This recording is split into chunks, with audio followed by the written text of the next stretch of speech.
the bandsaw, you have to make sure the blade guard is only 1/8 of an inch above it.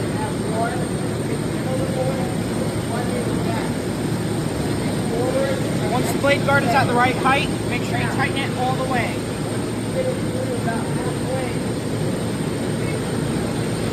Once you have your piece lined up, start the machine and slowly push the piece into it.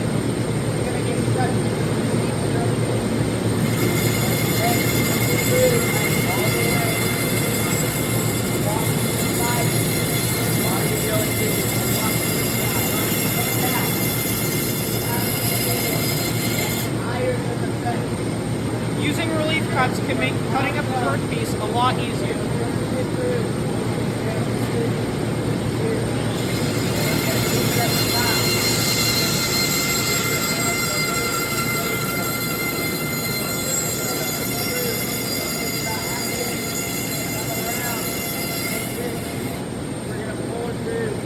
When they're strapped by the blade, make sure you push it out of the way with the work piece, not your hands.